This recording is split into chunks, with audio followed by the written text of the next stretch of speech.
Қайырлы күн, құрметті 10-шы сынып оқушылары. Бүгін сіздерге ағылшын тілі пәнінен қоғамдық гуманитарлық бағыттағы 10-шы сыныптың 3-ші тоқсандағы тжб-сына талдауды ұсынамын. Тжб әдеттегідей listening бөлімімен басталады. Тапсырмасында екі диалог берілген және сол диалогтарға қатысты artist's feeling or message, яғни суретшінің қандай сезімде болғаны, does the woman like or dislike the painting, әйел адам суретті ұнатты ма жоқ па, және does the man like or dislike the painting, ер адам суретті ұнатты ма ұнатқан жоқ па деген сұрақтар берілген. 1 мен 4-ке біз яғни суретшінің қандай сезімде болғандығын жазамыз, ал 2, 3, 5, 6 деген сұрақтарға әйел адам мен ер адам ұнатты жоқ және соны дәлелдейтін тексттан сөздерді тауып жазамыз. Яғни аудионы тыңдап отырып. Conversation 1. Artist's feeling or message. The contrast of black and white. Conversation 1. Does the woman like or dislike the painting? Yes, she does like, because she said, the more I look, the more I like it. Conversation 1.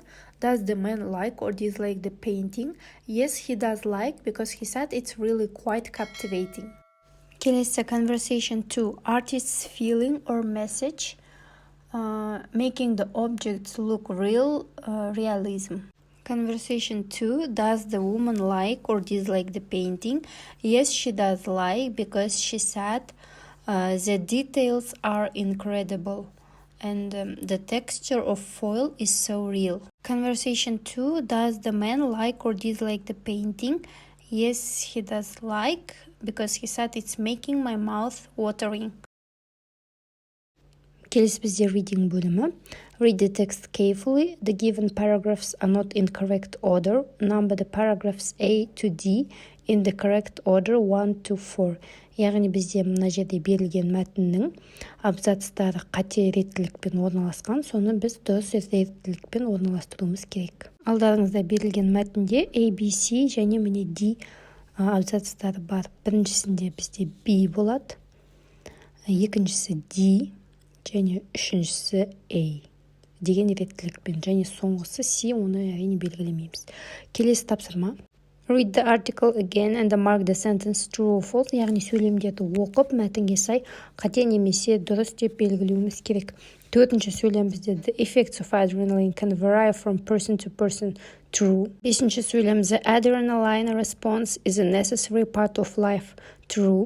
Алтыншы it is impossible to have the feeling of sacredness and enjoyment at the same time, false.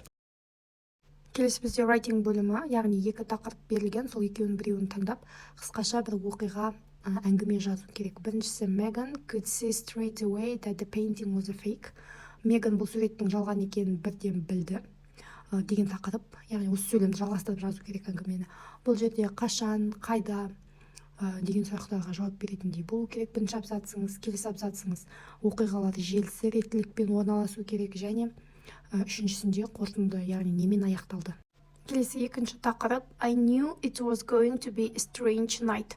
Бір түрлі түн болғалы тұрғанын мен білдім деген сөйлемді жалғау керек. Бұл жерде де абзацтардың тақырыптары, яғни қашан қайда, негізгі жаңағы оқиға кейіпкерлерінің іс-әрекеті қашан қайда болғандығы, келесі абзацта оқиғалар желісінің реттілігі, және үшіншісінде қорытындысы немен аяқталғанды.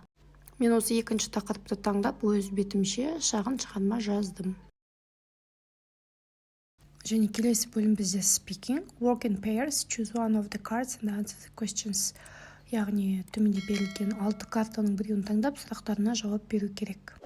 Мен 4-ші картаны таңдадым. What is the most amazing thing about human brain? Адам миына қатысты ең таңғажайып нәрсе не? What are some extraordinary things some people can do with their brains? Кейбір адамдар өздерінің миға сыймайтындай бір өзгеше заттар жасайды. Қандай заттар? Do you think humans will ever completely understand the brain? Why or why not? Қалай ойлайсың, адамзат баласы өзінің миын толық түсіне алады ма, жоқ па? What do you do to train your brain? Миыңды жаттықтыру үшін сен не істейсің? Бұл жерде мен жауап ретінде адам миына қатысты қызықты 10 фактімен бөліскен болатынмын. Алдарыңызға соны ұсынамын. Осы фактілерді пайдаланып, өз speaking сөзіңізге қоссаңыз болады.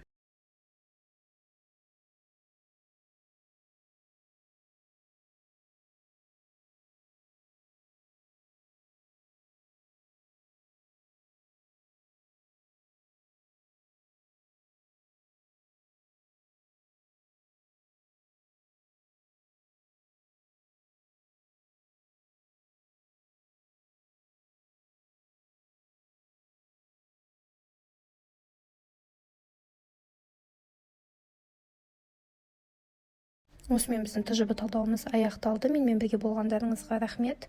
Каналға тіркеліп, видеоға лайк басуды ұмытпаңыздар. Алда 4-ші тоқсанның тжб бжб-ларына талдау болады.